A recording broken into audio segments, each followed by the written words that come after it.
Bismillahirrahmanirrahim. Assalamualaikum warahmatullahi wabarakatuh.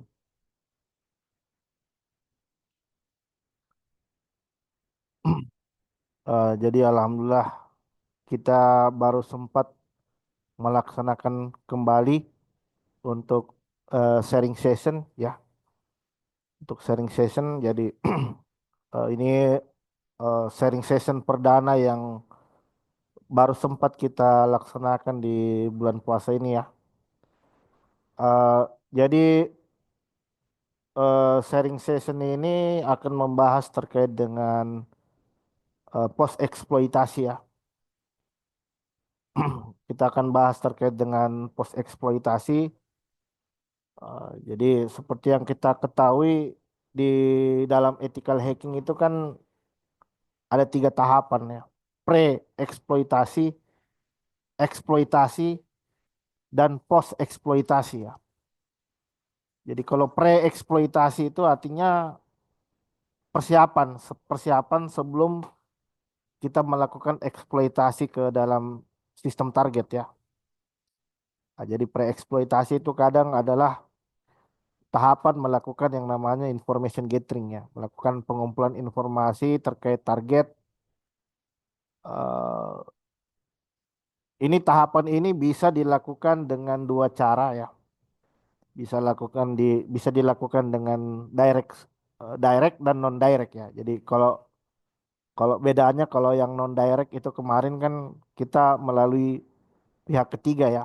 Jadi proses pengumpulan informasi itu dilakukan secara tidak langsung ya, yaitu melalui pihak ketiga di sana. Kita memanfaatkan pihak ketiga untuk melakukan pengumpulan informasi dengan terkait target ya. Misalkan kita memanfaatkan Google Doc ya, Sodan.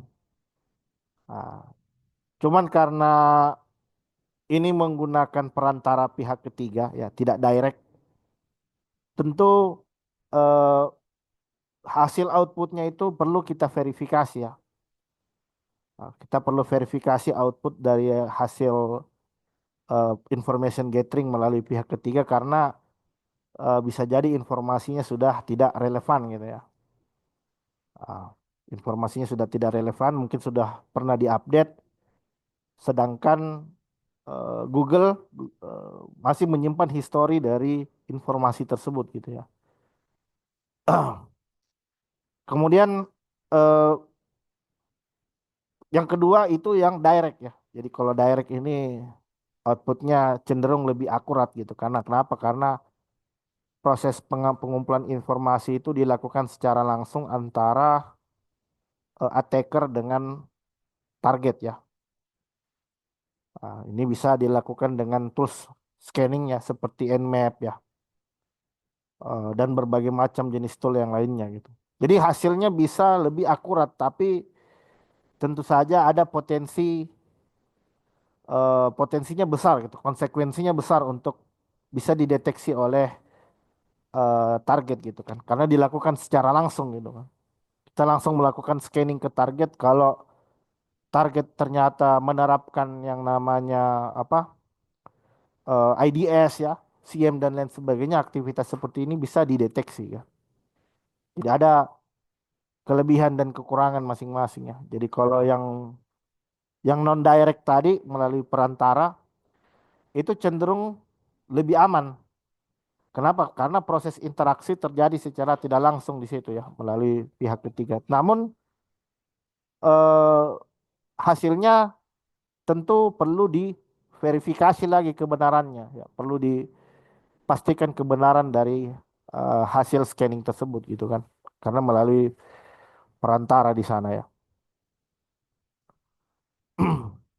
Nah, jadi kita kumpulkan informasi terkait target, kemudian kita cari tahu, misalkan ada port apa saja yang terbuka di sana, ada jenis layanan apa saja di sana, mengetahui jenis aplikasi yang digunakan di dalam port yang terbuka, terus lakukan vulnerability scanning untuk mengetahui adanya kerentanan, baru masuk ke dalam tahap eksploitasi ya. Jadi tahap eksploitasi ini adalah tahap melakukan eh, exploit ya. Nah, disinilah di tahap melakukan pentest gitu, melakukan hacking untuk mengetahui apakah perangkat target ini memang betul ya memiliki kerentanan yang bisa ditembus oleh attacker gitu ya. Ah, jadi kita lakukan yang namanya POC ya, proof of concept gitu di sana ya. Jadi kita dapat aplikasinya, terus kemudian kita cari tahu ada kerentanannya, kemudian kita eksploitasi kerentanan tadi. Sehingga dengan begitu kita memiliki akses masuk ke dalam sistem ya, tuh. Setelah masuk ke dalam sistem, inilah yang kita sebut dengan post eksploitasi ya. Inilah yang kita sebut dengan post eksploitasi. Jadi post eksploitasi itu adalah tahapan di mana seorang attacker, seorang pentester itu sudah berhasil masuk ke dalam sistem target. Nah, jadi apa tahapan-tahapan selanjutnya yang dilakukan? Nah, jadi kalau di dalam aktivitas pentest ya, jadi kalau di dalam pentest itu kita hanya sampai sampai di tahap eksploitasi ya. Kalau di dalam aktivitas pentest itu hanya sampai di dalam tahap eksploitasi. Jadi kita hanya menguji betul nggak ini ada kerentanan di sana. Nah, setelah kita ketahui ada kerentanan, baru kita eksploitasi. Setelah berhasil masuk, stop.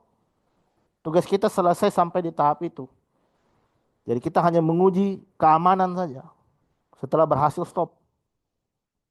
Ah.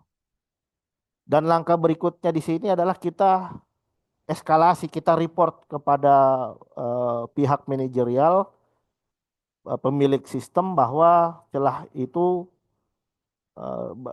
saya bisa masuk ke sistem melalui celah ini, celah ini, celah ini. Kita tuangkan di dalam laporan gitu ya.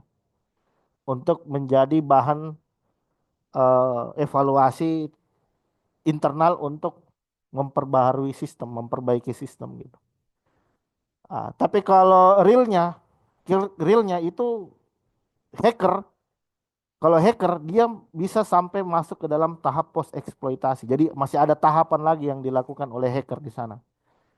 Jadi kalau post eksploitasi ini adalah tahapan melakukan aktivitas pencurian informasi, aktivitas mencari aset-aset yang berharga yang ada di dalam sistem, atau merecord aktivitas traffic yang ada di dalam target.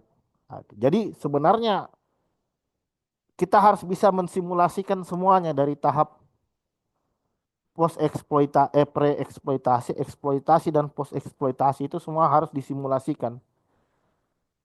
Jadi kita simulasikan bagaimana ketika hacker ternyata berhasil masuk ke sistem. Apa langkah-langkah yang selanjutnya dilakukan hacker di dalam sistem kita itu.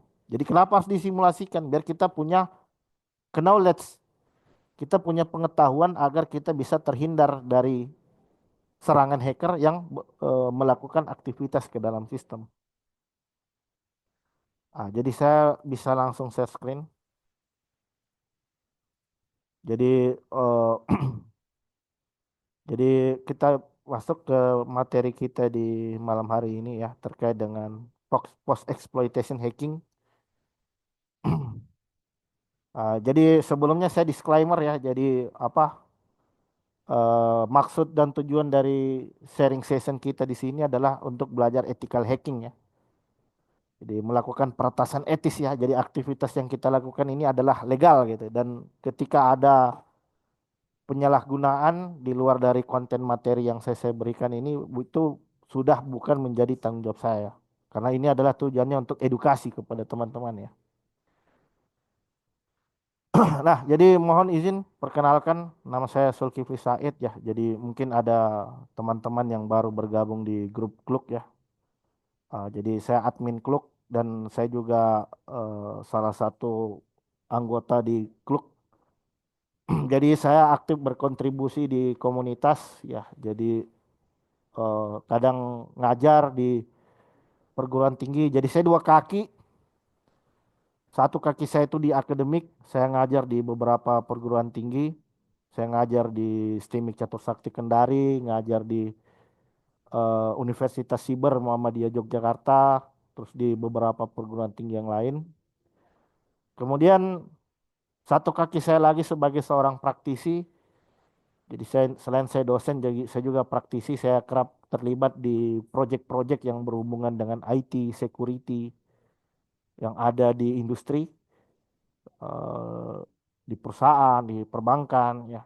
Kemudian ini beberapa sertifikasi yang saya miliki. Jadi kalau di industri saya ngajar SE Council ya. Saya ngajar CEH, Certified Ethical Hacker, dan ngajar juga di CompTIA dan beberapa vendor internasional lainnya. Ini email saya kiflinux@gmail.com. Terus ini WA saya. Mungkin setelah ini ada hal-hal yang perlu kita diskusikan terkait dengan materi. Dan kemudian ini channel YouTube saya. Jadi silakan di subscribe terlebih dahulu. Jadi saya sering buat konten YouTube ya. Jadi saya biasa membuat konten YouTube, tapi saya bukan YouTuber. Jadi YouTube memang wadah saya untuk menyampaikan informasi, menyampaikan ilmu kepada masyarakat secara luas ya, mengedukasi terkait dengan pentingnya security dan lain sebagainya ya. Jadi silakan di subscribe. Jadi ini enggak saya monetize ya, saya enggak cari uang dari YouTube enggak. Jadi memang murni untuk berbagi ilmu kepada teman-teman. Oke, ini materi kita di hari ini ya terkait dengan post eksploitasi. Nah, jadi seperti yang saya sampaikan tadi, jadi post eksploitasi ini adalah tahapan setelah proses eksploitasi itu berhasil ya. Maka hacker selanjutnya nanti akan mendapatkan akses ke dalam sistem. Ya, jadi akses ke dalam sistemnya macam-macam. Bisa jadi dia mungkin masuk sebagai user atau mungkin bisa jadi dia masuk sebagai service, layanan dan lain sebagainya gitu ya. Nah, jadi apa tahapan yang selanjutnya dilakukan oleh hacker ketika dia sudah berhasil masuk ke sistem dan mendapatkan akses? Tentu seorang hacker selanjutnya nanti akan eh, tentu seorang hacker selanjutnya nanti akan eh, mempertahankan aksesnya. Dia akan berusaha mempertahankan aksesnya di dalam sistem sampai dia bisa menemukan objektifnya, sampai dia bisa menemukan targetnya, yaitu apa? Informasi, data dan lain sebagainya ya. Nah, jadi kalau kalau di dalam security ketika si hacker sudah berhasil masuk ke sistem, nanti kita main kucing-kucingan di situ. Nah, kita main kucing-kucingan ya. Artinya apa? Artinya si hacker itu nanti akan berusaha untuk bersembunyi di sistem agar aktivitasnya tidak ketahuan sambil mencari cara agar dia bisa mengakses informasi yang sensitif di target. Ah, jadi di sini nanti main kucing-kucingan. Kita sebagai seorang pengelola sistem harus pintar-pintar tahu, cari tahu itu gimana. Ada enggak aktivitas yang anomali di dalam sistem kita gitu. Jangan-jangan sistem kita udah dihack, kita enggak tahu ini mereka udah obok-obok sistem kita enggak tahu itu. Nah, itu harus punya teknik gitu ya. Jadi kita mensimulasikan post eksploitasi tujuannya apa? Agar mensimulasikan aktivitas serangan nyata ya. Jadi kalau di dalam industri ada kita kenal dengan istilah red team ya. Penetration testing, red team ya. Jadi dia betul-betul mensimulasikan seolah-olah aktivitas hacking ini memang betul-betul dilakukan oleh hacker gitu ya. Tapi tentu dengan batasan-batasan ya. Jadi kita mensimulasikan oh dia bisa lakukan seperti ini, seperti ini, seperti ini di dalam sistem kita. Jadi kita punya antisipasinya nanti. Jadi ini adalah beberapa tahapan dari post eksploitasi. Jadi yang pertama tentu saja agar seorang hacker ini dia bisa selalu ada di dalam sistem sampai targetnya tercapai, sampai objektifnya itu terpenuhi ya. Ah, Memastikan agar dia selalu punya akses ke sistem untuk bisa melakukan intelijensi, untuk melakukan mata-matai, mencari informasi dan lain sebagainya ya. Jadi kalau ada kita kenal dengan istilah APT ya, APT ya itu. Jadi APT ini hacker juga, ya. APT ini hacker, jadi dia advanced persistent threat ya. Jadi dia hacker tapi dengan tingkat apa EPT ini hacker di atas rata-rata lah. Jadi ada hacker di atas rata-rata hacker, ada yang kita sebut dengan EPT ya.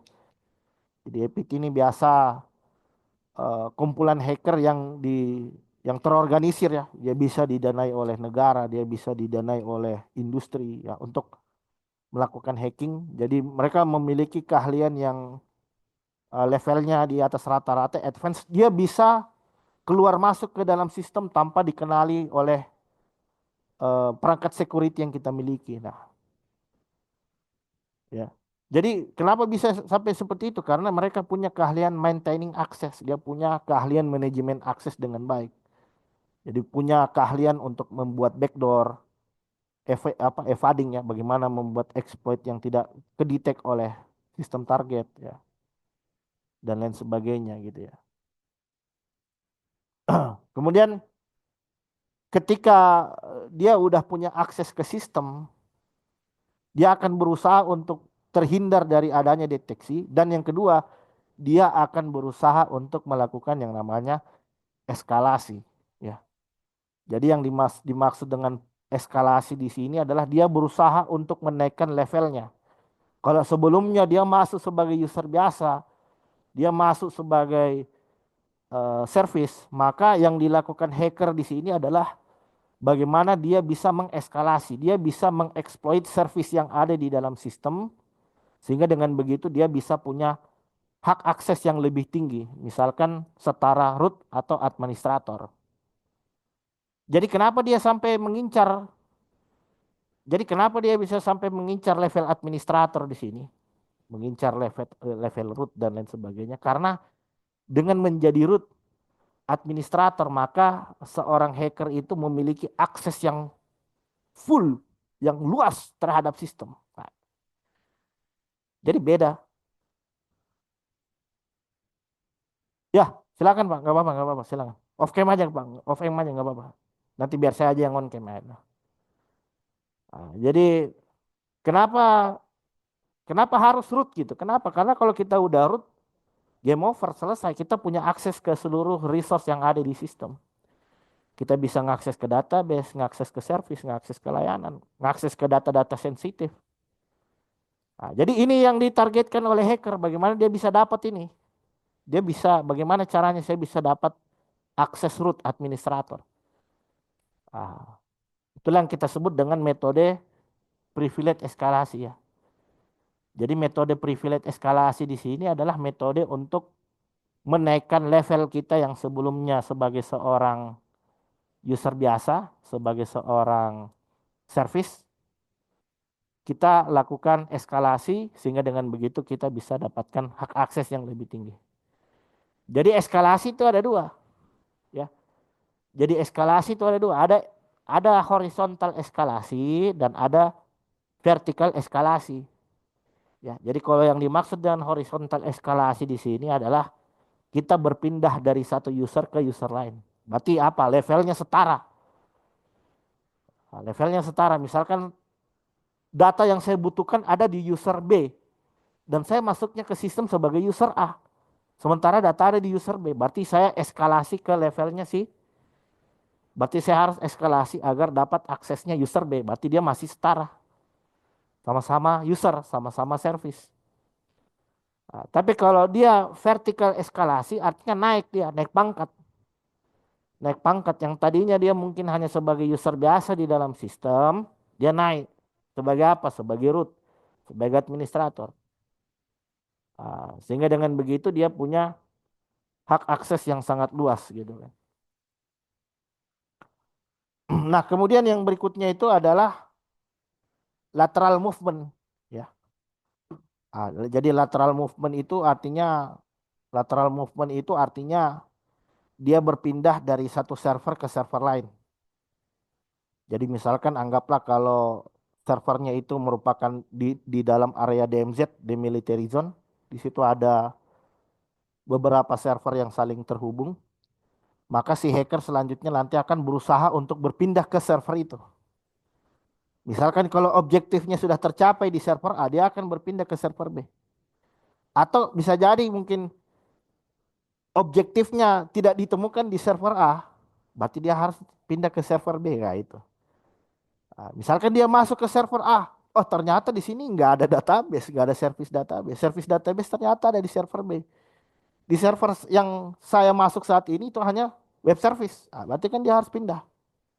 Berarti mau tidak mau dia lakukan yang disebut tadi sebagai lateral movement. Ah, berarti artinya apa? Artinya dia butuh effort lagi. Artinya dia butuh effort lagi untuk bisa berpindah dari satu target ke target lain dengan melakukan jenis serangan yang kita sebut tadi sebagai lateral movement. Ya. Ah, jadi kalau apa namanya?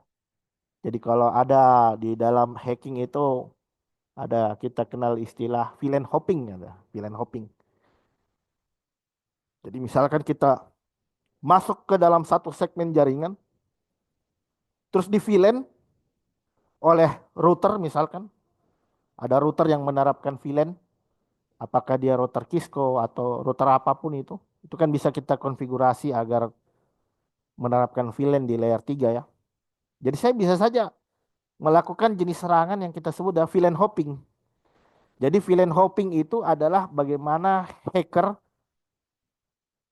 melakukan serangan ke perangkat routernya, ke perangkat networknya, bisa dengan melakukan denial. Sehingga dengan begitu si hacker dia bisa pindah dari satu VLAN ke VLAN lainnya. Biasa kadang yang diserang itu VLAN native-nya ya. VLAN native-nya karena VLAN native-nya ini kan yang melewatkan data dari satu VLAN ke VLAN yang lain. Jadi VLAN native-nya yang di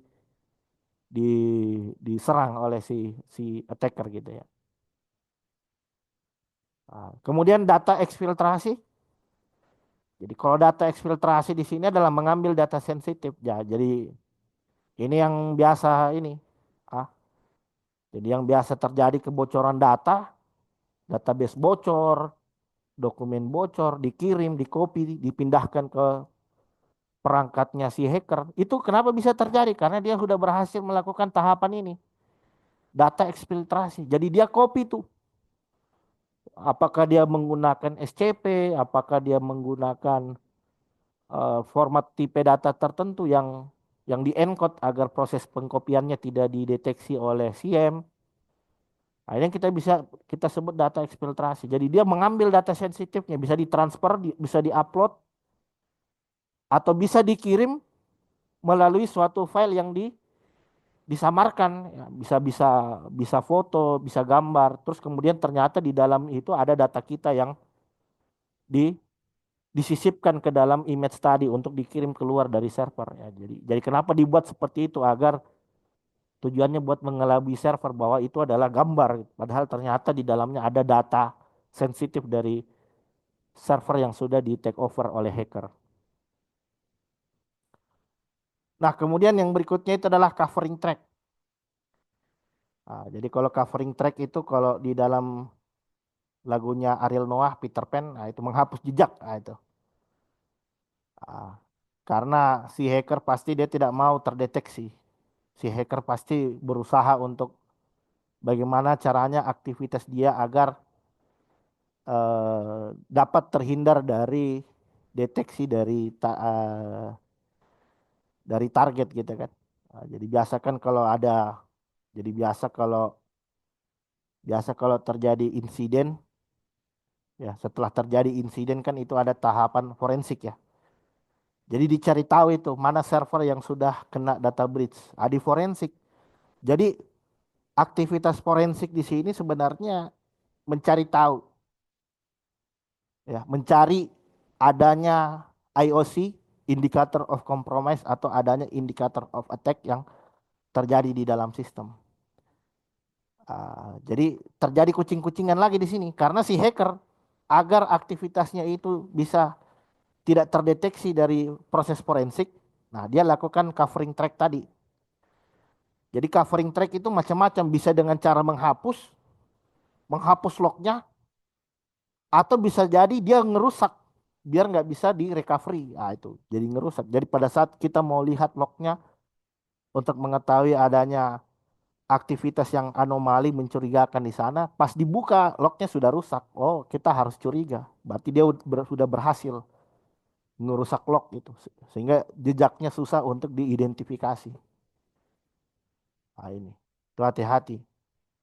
Jadi jadi bukan hanya data saja yang di backup, tapi log-log informasi itu harus di backup karena itu menjadikan acuan untuk melakukan investigasi ke sistem untuk mengetahui adanya aktivitas yang mencurigakan yang telah terjadi di dalam sistem kita gitu. Nah, jadi ini tahapan-tahapan yang terjadi di dalam post eksploitasi. Inilah yang terjadi di dalam post eksploitasi. Ya, dia mulai dari manajemen akses dulu, maintain akses, bikin backdoor, ya. Jaga-jaga kalau dia kena tendang dari sistem, ya, prosesnya dimatikan, dia masih bisa masuk lagi lewat backdoor yang lain. Nah, itu.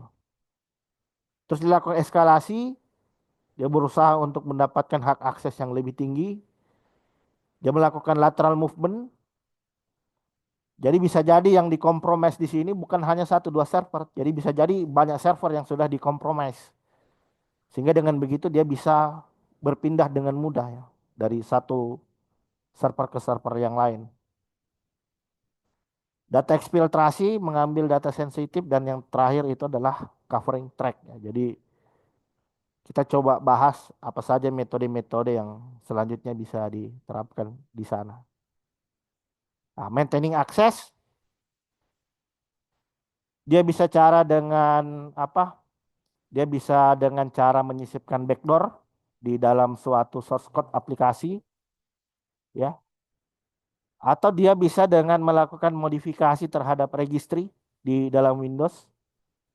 Bisa juga di Linux atau di scheduling task ya. Jadi apa? eh, kita bisa saja membuat trigger gitu. Kita bisa saja membuat trigger melalui sistem yang mana ketika triggernya tereksekusi, maka kita akan punya akses lagi masuk ke dalam sistem. Nah, jadi si hacker itu biasa kadang bikin script yang mana script itu ketika tereksekusi, tek dia akan langsung bisa masuk lagi ke sistem melalui jalur itu. Nah, atau dia bisa dengan menanamkan Trojan ya ke dalam server target. Nah, jadi kalau untuk melakukan yang namanya privilege eskalasi ya, jadi kalau ini privilege eskalasi, jadi menaikkan hak akses jadi admin atau root. Jadi kita bisa dengan menggunakan apa? Exploit ya, misalkan contohnya kalau yang dulu pernah sempat rame ada Dirty Cow ya, Dirty Cow. Jadi mulai Linux dengan kernel versi 4 ke bawah itu bisa dieksploit pakai Dirty Cow ya. Atau kita bisa saja dengan cara yang lebih halus gitu.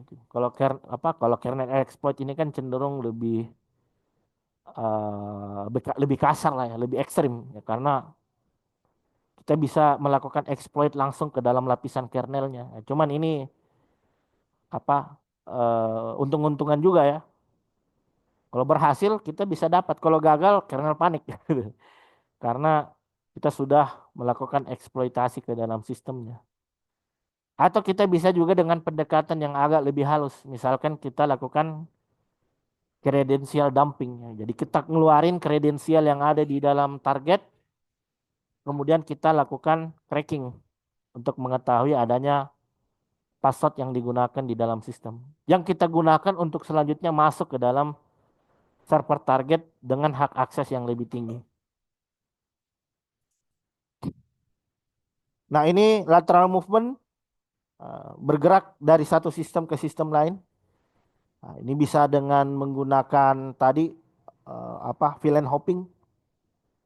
Uh, VLAN hopping kalau misalkan yang mau di yang mau misalkan kalau ternyata si seorang hacker dia terjebak di dalam suatu VLAN tertentu, dia pengen pindah ke VLAN lain bisa dengan VLAN hopping.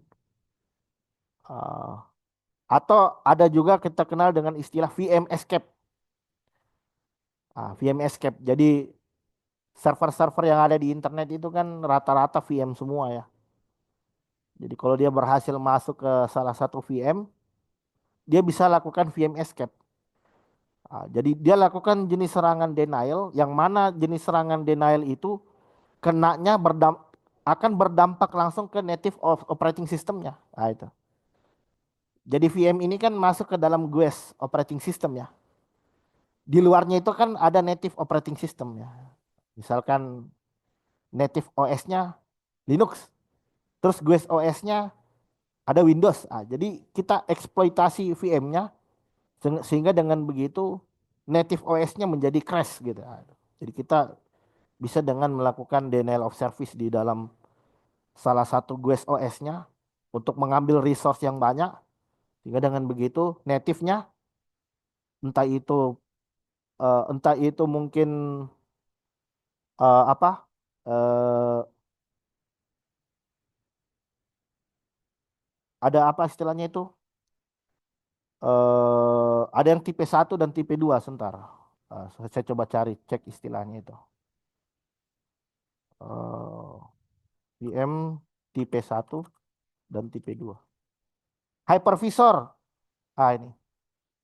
Jadi kita coba nyerang ke hypervisornya gitu. Ini kan ada Hyper-V-nya kan. Bedanya kalau yang Hyper-V-nya tipe 1 dia kan langsung dari lapisan hardware kita langsung install bare metal ya. Ini kita biasa sebut dengan bare metal. Kita bisa langsung install apa di situ? Virtual machine ya. Bisa Proxmox atau VMXC. Sedangkan kalau yang tipe 2 ini di atasnya bare metal, kita install OS dulu. Setelah OS baru kita install virtual machine. Gitu. Jadi yang dimaksud dengan VM Escape, kita yang ada di dalam GUIS OS-nya itu melakukan serangan denial of service sehingga virtual machine monitornya ini menjadi crash gitu. Ketika dia crash, kita punya kesempatan untuk pindah ke GUIS OS yang lain gitu. Bisa pindah ke GUIS OS yang tas 2 atau tas 3 atau mungkin bisa sampai ke dengan host sistemnya. Gitu. Bisa langsung ke native OS-nya gitu. Dari GUIS OS keluar masuk ke native OS-nya. Bisa juga sampai ke tahap itu. Itu yang kita sebut tadi dengan jenis serangan VM escape ya.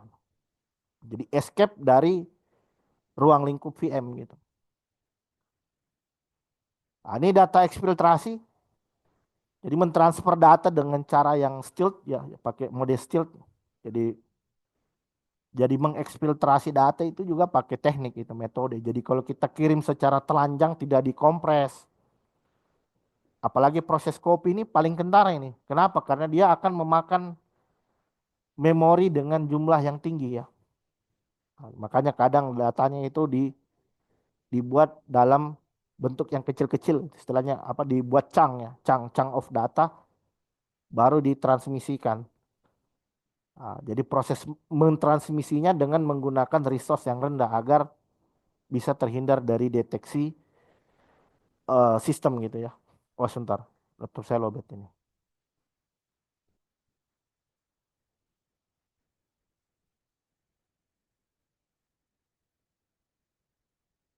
Hmm. Jadi ini bisa eksfiltrasinya melalui DNS tunneling, bisa dengan cara di encode dulu, misalkan pakai base 64 atau XOR encryption. Jadi biar pada saat dikirim datanya dalam bentuk yang terencode sehingga meminimalisir deteksi. Terus kemudian bisa jadi dengan mengupload lewat API Cloud. Terus atau bisa jadi datanya ditransmisikan melalui protokol HTTPS ya. HTTP atau HTTPS. Ini covering track. Ini menghapus jejak. Misalkan yang dihapus itu adalah lognya.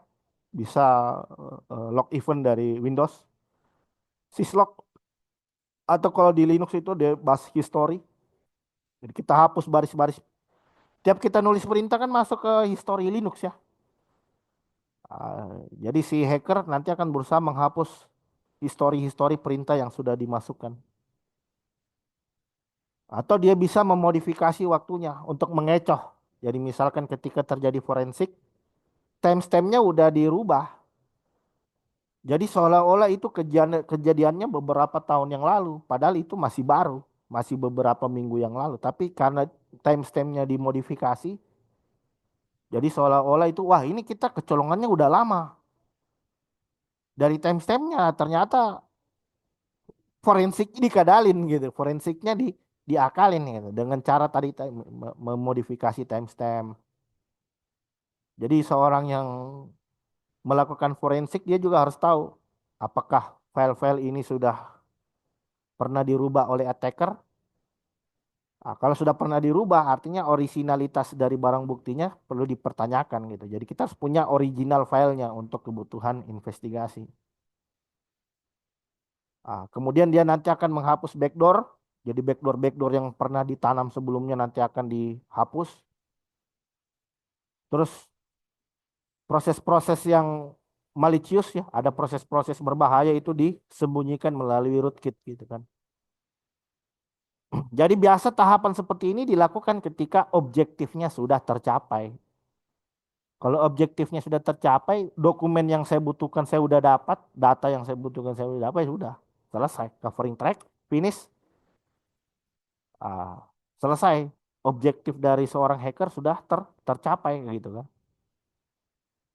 Jadi dia akan berpikir berkali-kali untuk meninggalkan server masih dalam keadaan adanya aktivitas-aktivitas yang tercatat di dalam log. Nah, jadi ini adalah beberapa tools eksploitasi yang selanjutnya bisa digunakan. Bisa pakai Metasploit ya. Jadi ada Meterpreter ya untuk persisten, ada modul untuk post eksploitasi, ada Empire. Nah, kalau Empire ini biasa untuk post eksploitasi di lingkungan sistem operasi Windows ya. Dia biasa eh, based on PowerShell. Ada Mimikatz untuk credential dumping. Ini biasa untuk melakukan ekstraksi terhadap kredensial. Bloodhound, Cobalt, Silver dan lain sebagainya. Nah, jadi ini kasus yang biasa ditemui. Jadi seorang hacker melakukan serangan ke dalam Windows Server dan melakukan eskalasi untuk mendapatkan hak akses. Jadi dia exploit dulu pakai Metasploit. Dia buat dulu exploitnya mungkin dengan Metasploit. Terus kemudian dia pakai Mimikatz lagi untuk mendamping kredensialnya. Terus setelah didapat kita lakukan pass the hash dengan uh, tools untuk melakukan pass the hash. Terus kemudian pivot ke sistem lain melalui jaringan. Terus kemudian melakukan eksfiltrasi data sensitif ke server eksternal. Jadi ini tahapan-tahapannya. Jadi tiap tiap tahapan itu memiliki toolsnya masing-masing ya. Maintaining access ada toolsnya, privilege eskalasi ada toolsnya, Dirtikau, maintaining bisa pakai Metasploit, dumping kredensial bisa pakai Mimikatz. Jadi penguasaan terkait tools di sini menjadi hal yang penting. Tapi bukan dengan menguasai tools bukan berarti Anda menjadi script kiddis ya. Ya, jadi seorang hacker itu beda antara hacker dengan script kiddis. Script kiddis cuma tahu pakai tools tapi tidak paham proses yang terjadi di dalam tools tersebut. Sedangkan seorang hacker dia tahu proses yang terjadi.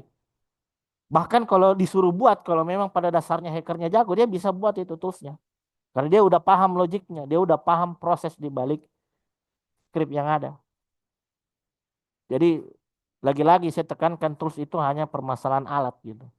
Intinya itu adalah pada logiknya, ada pada skill dari seorang pentester itu sendiri. Oke, eh, saya coba cek waktu dulu. Oke, ini masih ada waktu, jadi saya mungkin bisa demo.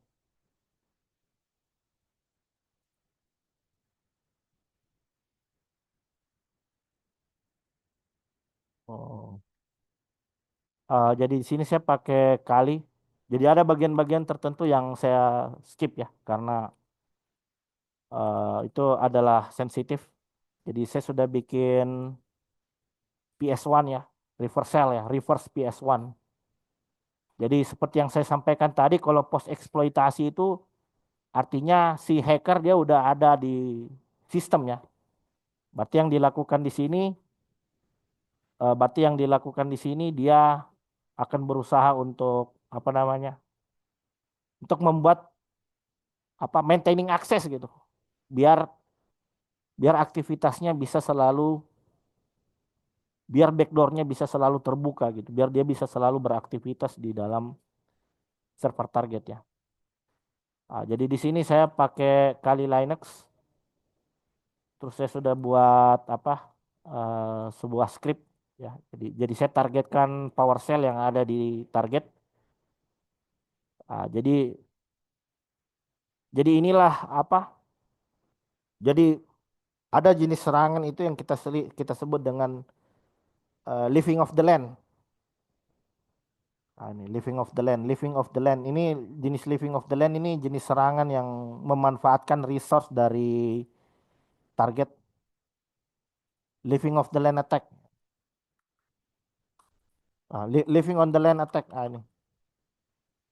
Ini jenis serangan yang cukup, menurut saya cukup powerful ya. Kenapa? Karena dia memanfaatkan resource yang ada di dalam sistem target gitu. Jadi bukan pakai tools eksternal. Kalau pakai tools eksternal kan itu bisa kedetek gitu sama sistem security yang ada di target gitu. Tapi kita manfaatkan resource-nya sendiri gitu. Jadi kalau dimulai dari Windows 7 profesional apa Windows 7 Ultimate itu, saya lupa. Jadi itu udah mulai ada PowerShell lah ini. Ini PowerShell menurut saya itu seperti pisau bermata dua dia. Ini biasa kita gunakan untuk akses ke sistem Windows ya. Tapi ini juga bisa disalahgunakan hacker. Bisa disalahgunakan hacker untuk apa?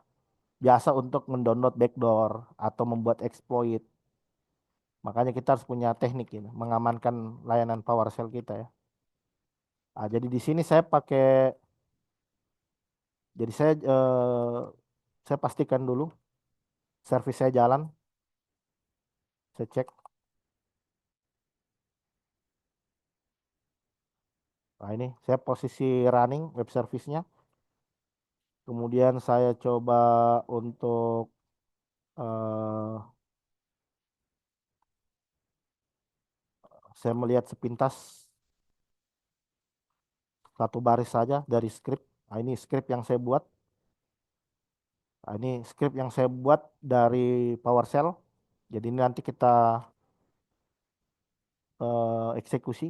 Nah, jadi saya tidak akan ini ya, saya tidak akan perlihatkan isi dari reverse shell ini ya, karena eh, untuk meminimalisir penyalahgunaan tools gitu ya. Ya. Saya terus kemudian di sini saya melalui Windows. Ah, di sini saya download eh, PowerShell tadi.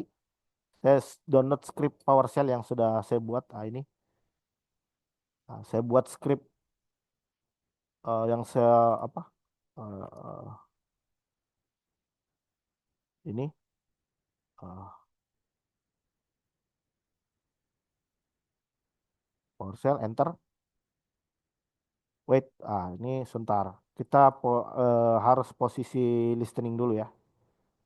Saya posisi listening. Jadi ada script yang mana ketika script itu tereksekusi, ya. Jadi ada user mengklik link yang kita buat, yang kita tanam ke dalam, bisa kita buat di dalam Windows-nya gitu. Bisa berupa shortcut, icon yang mana ketika diklik maka dia akan mengeksekusi ini. Dia akan mendownload reverse PS1 ya. Saya buat enter.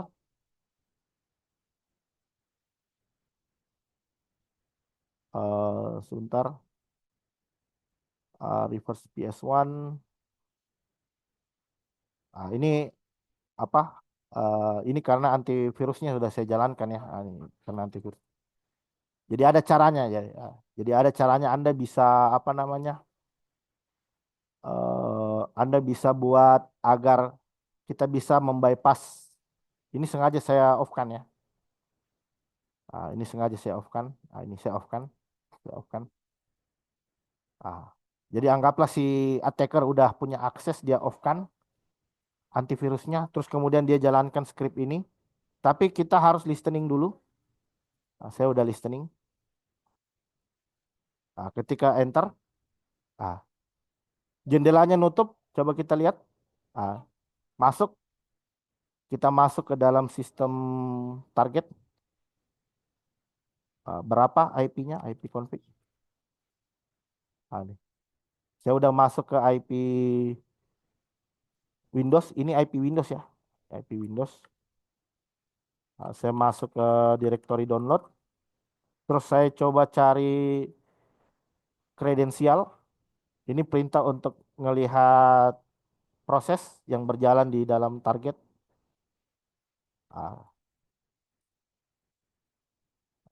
ya ini proses-proses yang jalan di dalam target. Kita bisa cari kredensial. Saya pakai perintah kedua. Ini perintah untuk cari kredensial.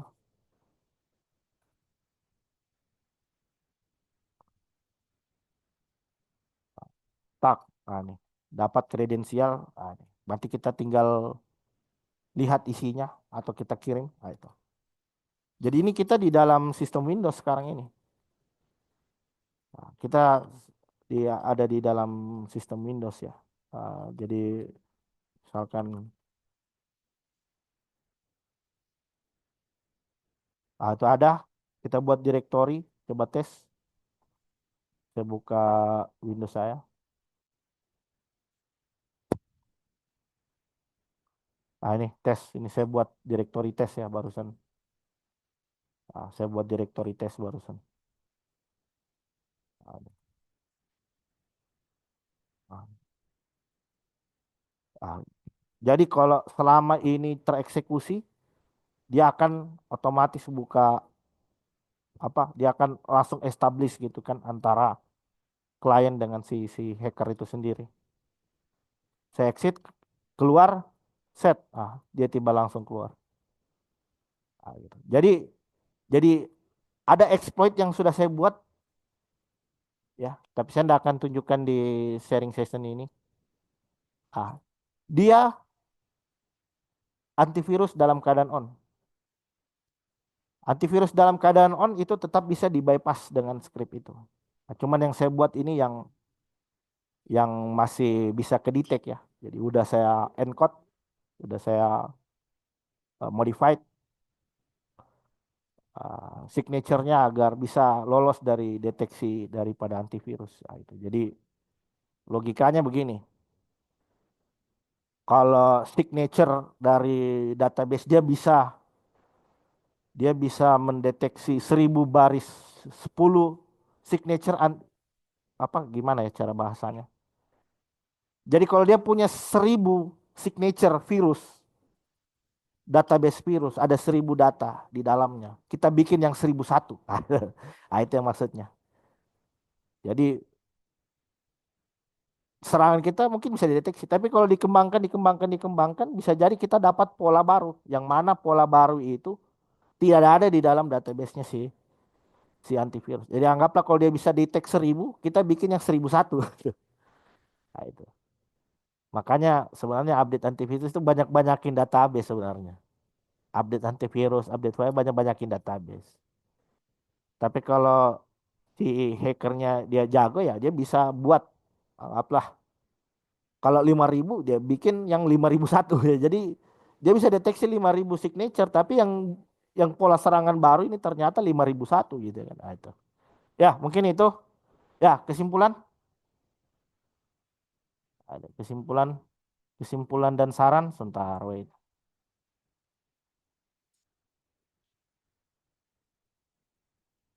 Post eksploitasi adalah tahapan penting setelah akses gitu, awal diperoleh.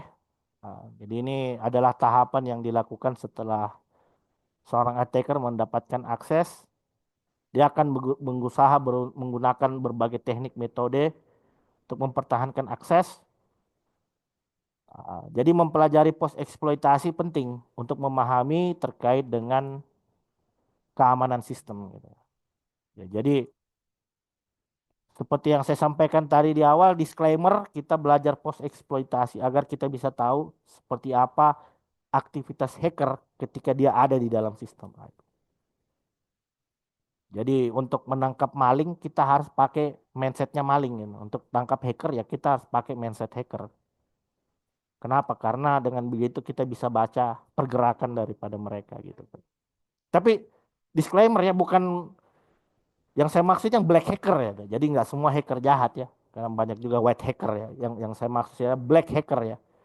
APT, black hacker, script kiddies dan lain sebagainya yang menggunakan keahliannya untuk sesuatu yang jahat gitu. Oke, terima kasih banyak. Silakan kalau ada pertanyaan.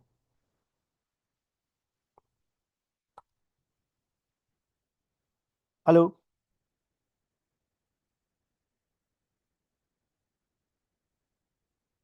halo, bisa didengar ya? Ada pertanyaan teman-teman? Silakan.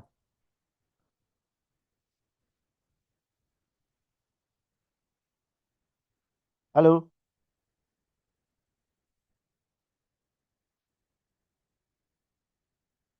Wah, sepertinya sudah tidak ada pertanyaan lagi nih.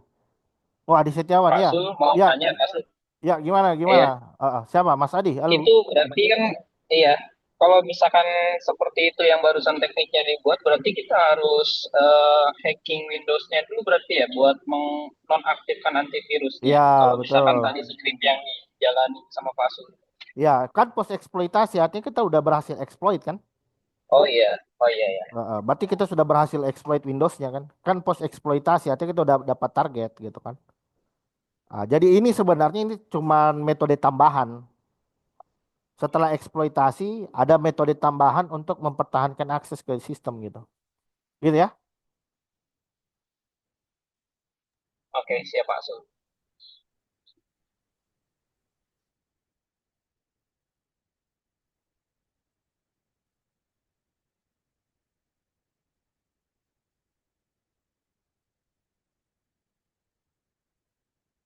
Oke, sepertinya sudah tidak ada pertanyaan lagi. Ya, jadi cara mempertahankannya gimana, Pak? Cara mempertahankannya, ya itu tadi. Kita bisa buat script. Jadi bagaimana caranya agar script ini tuh bisa selalu tereksekusi. Nah, ini. Jadi saya sudah sempat tunjukkan tadi skripnya. Nah, ini. Nah, ini. Ini ya. Nah, ini. Jadi ini bisa kita buat. Misalkan saya pengen bikin dia jadi icon gitu. Jadi bisa kita tanam di apa namanya scheduler ya. Jadi setiap komputer nyala, nanti dia akan mengeksekusi ini. Dia akan mengeksekusi eh, script ini gitu ya. Dia akan selalu merequest ke IP server, IP IP server hacker untuk mendapatkan reverse PS1 ini. Jadi one apa? eh jadi cukup satu kali klik, tek, dia udah bisa download, terus dia udah bisa mengeksekusi perintah tadi gitu. Gitu ya.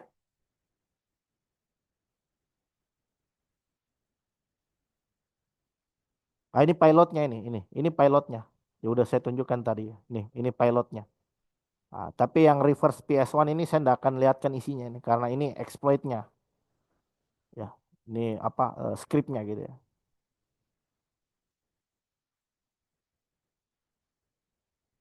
Jadi nanti tinggal di modified ya. Jadi bisa.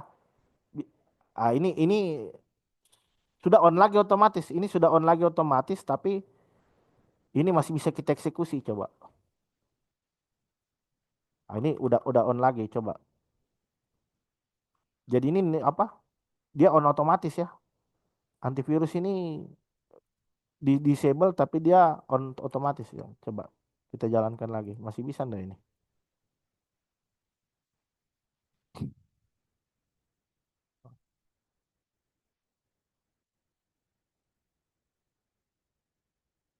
Oh, CMD. Oh, saya buka CMD. Seharusnya saya buka PowerShell. CMD itu sangat terbatas ya.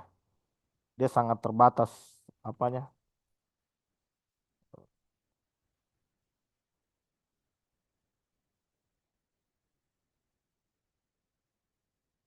Dia sangat terbatas ininya. Apa namanya?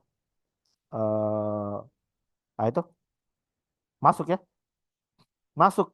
Padahal antivirusnya sudah on kembali lihat ini. Ah, padahal antivirusnya udah on, on, antivirusnya udah on lagi, tapi masih bisa bekerja ya. Establish lagi kan? Ya, ya seperti itulah. Eh, luar biasa Pak Toto Wahid. Biasa luar Pak, bukan luar biasa tapi biasa luar. Itu. Ah. Langsung materinya boleh di-share nanti ya. Mungkin. Oh, boleh, boleh, boleh, boleh. Masih masih. Oh, oh. Jadi mungkin itu apa? Jadi nanti yang saya share rekaman aja ya. Jadi saya share rekaman nanti PPT-nya bisa lihat di sana lah ya. Karena apa? eh karena Google Drive saya ini nggak bisa download file lagi nih karena udah habis ininya apa? Saya kan pakai Google Drive yang berbayar ya. Belum saya perpanjang. Nanti nonton rekaman aja ya. Siap masuk. Siap, siap. Oke, terima kasih banyak. Itu saja mungkin sharing-sharing kita di hari ini. Semoga apa yang kita pelajari di malam hari ini bernilai pahala di sisi Allah Subhanahu wa taala, bisa kita amalkan di dalam kehidupan kita sehari-hari dan semoga puasanya lancar sampai hari H tidak ada batal. Soalnya nanti kita coba agendakan lagi untuk sharing session di pertemuan berikutnya. Terima kasih banyak semuanya. Amin. Eh, wabillahi taufiq walhidayah. Wassalamualaikum warahmatullahi wabarakatuh. Waalaikumsalam Waalaikumsalam warahmatullahi wabarakatuh. warahmatullahi Terima kasih kok. wabarakatuh. Ya, Terima terima kasih kasih Pak. banyak. Terima kasih, terima kasih, terima kasih. Terima kasih Pak.